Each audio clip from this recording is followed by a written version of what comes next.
ജമ്മു കശ്മീരിലെ ഭീകരാക്രമണങ്ങളുടെ പശ്ചാത്തലത്തിൽ ആഭ്യന്തരമന്ത്രി അമിത്ഷാ വിളിച്ച ഉന്നതതല യോഗം ആരംഭിച്ചു. കേന്ദ്ര ആഭ്യന്തര മന്ത്രാലയത്തിൽ നടക്കുന്ന യോഗത്തിൽ ജമ്മു ലഫ്റ്റനന്റ് ഗവർണർ മനോജ് സിൻഹ, ദേശീയ സുരക്ഷാ ഉപദേഷ്ടാവ് അജിത് ദോവൽ അടക്കമുള്ളവർ പങ്കെടുക്കുന്നുണ്ട്. ബൽറാം നെടുങ്ങാടിയുണ്ട് ഇപ്പോൾ വിശദാംശങ്ങളുമായി ഡൽഹിയിൽ നിന്ന്. ബൽറാം, അടുത്തിടെ ഉണ്ടായ സംഭവങ്ങൾ നമുക്കറിയാം, തുടർച്ചയായി ഉണ്ടാകുന്ന ഭീകര നീക്കങ്ങൾ അവിടെ, അതിന്റെ കൂടി പശ്ചാത്തലത്തിലാണല്ലോ യോഗം. എന്തൊക്കെയാണ് വിവരങ്ങൾ, ബൽറാം?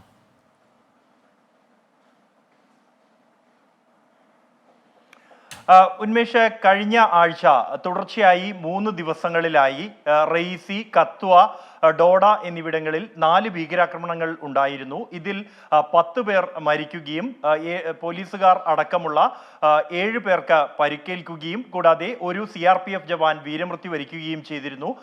2 ഭീകരരെ വധിച്ചു. ഈ സംഭവങ്ങളുടെ പശ്ചാത്തലത്തിൽ ആഭ്യന്തരമന്ത്രി അമിത്ഷാ കഴിഞ്ഞ ബുധനാഴ്ച ഒരു യോഗം ചേർന്ന സാഹചര്യം വിലയിരുത്തിയതിന്റെ തുടർച്ചയായാണ് ഇന്ന് കേന്ദ്ര ആഭ്യന്തര മന്ത്രാലയത്തിൽ ഉന്നതതല യോഗം ചേർന്ന് സാഹചര്യങ്ങൾ വിലയിരുത്തുന്നത്. ഈ ഉന്നതതല യോഗത്തിൽ ഉന്മേഷ് സൂചിപ്പിച്ച പോലെ തന്നെ ദേശീയ സുരക്ഷാ ഉപദേഷ്ടാവ് അജിത് ഡോവൽ, ജമ്മു കശ്മീർ ലഫ്റ്റനന്റ് ഗവർണർ മനോജ് സിൻഹ, കൂടാതെ കരസേനാ മേധാവി മനോജ് പാണ്ഡെ, അടുത്ത കരസേനാ മേധാവിയായി ചുമതലയേൽക്കാൻ പോകുന്ന Upendra Dwivedi, IB director Tapan Deka, CRPF director general Anish Dayal, BSFന്റെ ഡയറക്ടർ ജനറൽ നിതിൻ അഗർവാൾ അടക്കമുള്ളവരും, കൂടാതെ ജമ്മു കശ്മീരിലെയും കേന്ദ്ര ആഭ്യന്തര മന്ത്രാലയത്തിലെയും ഉന്നത ഉദ്യോഗസ്ഥരും പങ്കെടുക്കുന്നുണ്ട്.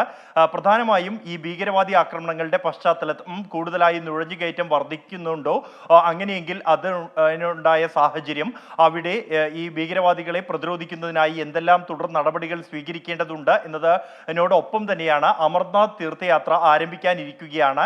ഈ ഒരു ഘട്ടത്തിൽ വലിയ സുരക്ഷാ വെല്ലുവിളി തന്നെ ഉയരാറുണ്ട് അമർനാഥ് തീർത്ഥയാത്രയുമായി ബന്ധപ്പെട്ട്. ഇതിനെ നേരിടാൻ ആവശ്യമായ ക്രമീകരണങ്ങൾ ഉൾപ്പെടെയുള്ള കാര്യങ്ങളാണ് ഈ യോഗത്തിന്റെ അജണ്ട എന്നാണ് ആഭ്യന്തര മന്ത്രാലയ വൃത്തങ്ങളിൽ നിന്നും ലഭിക്കുന്ന വിവരം.